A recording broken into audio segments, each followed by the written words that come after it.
أعوذ بالله من الشيطان الرجيم. بسم الله الرحمن الرحيم. وما كان لمؤمن أن يقتل مؤمنا إلا خطأ، ومن قتل مؤمنا خطأ فتحرير رقبة مؤمنة ودية مسلمة إلى أهله إلا أن يصدقوا. صدق الله العظيم.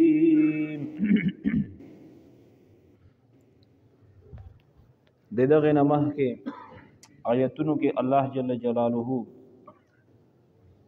د کفار متعلق د منافقینو متعلق بیان وکړو چې د هغه سره تاسو قتال کوئ.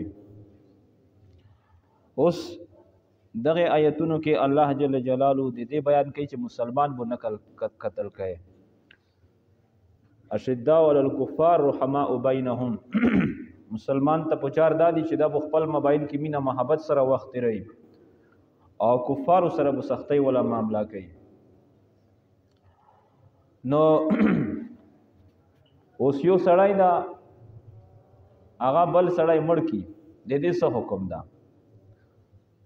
د قتل مختلف اقسام دي. هدل د چې کوم ذکر کیږي نو ادوا اقسام ذکر کیږي. یو قتل خطا، یو قتل عمد. قتل خطا بیا خپل خپل اقسام دي. خطا فی القصد او خطا فی الفعل. یو سړی د هغه مثلا شکور ولي یا نشانه ولي، د وشتله نشانه یا شکور وشته نو خپل بل سړی مخې ته تروغه آوي نه ولګېدو، دا قتل خطا ده. درنګې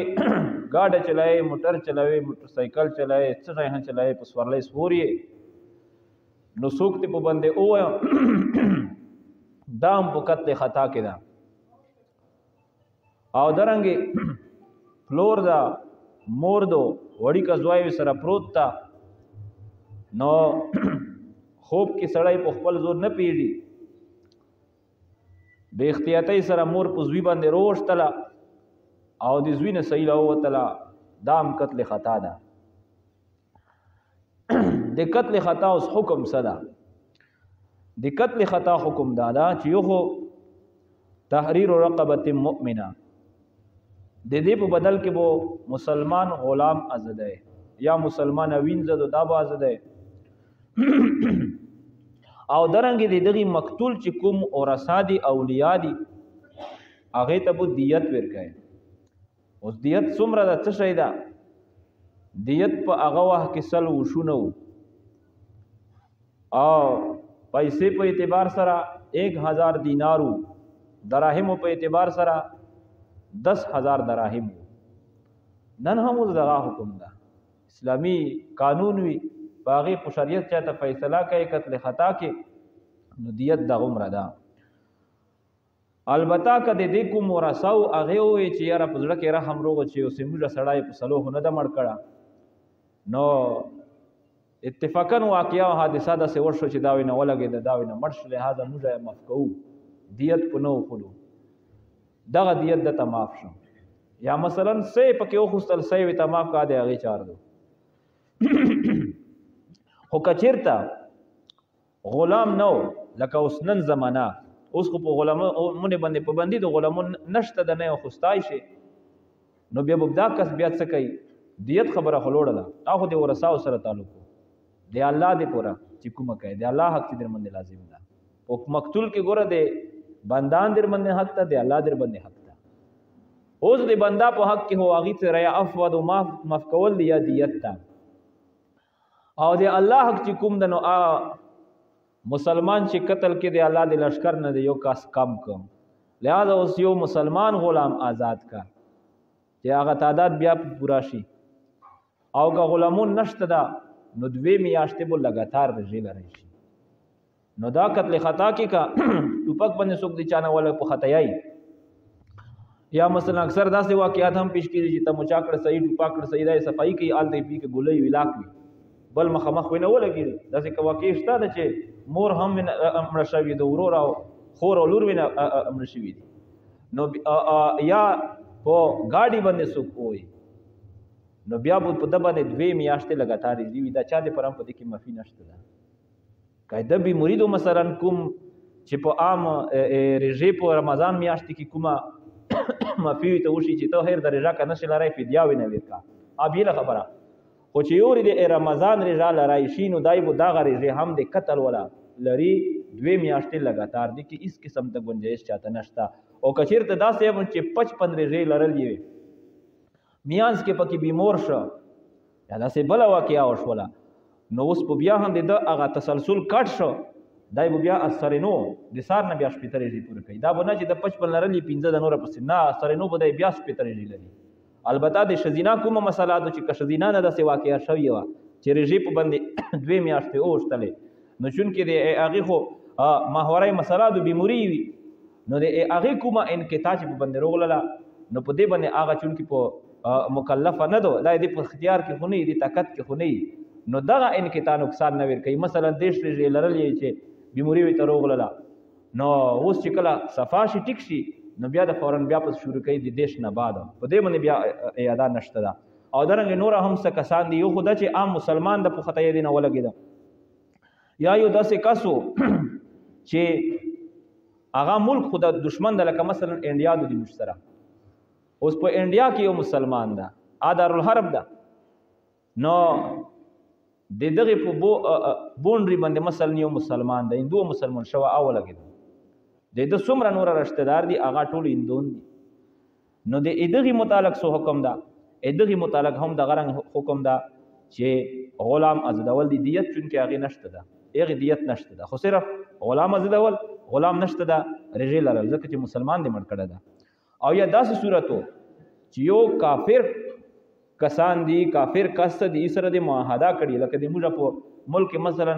یو زمي کس ته د انډیا دا یا د امریکې د کوم ځای هم دا په معاهده سره شوی و چې ته د موږ په ملک کې محفوظه یې لکه سره مسلمان محفوظه ده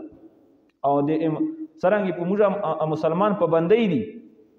پابندۍ په پتو باندې هم وي دغه کس معاهد چا مړ کړ نو د دغه متعلق هم الله جل جلاله فرمایي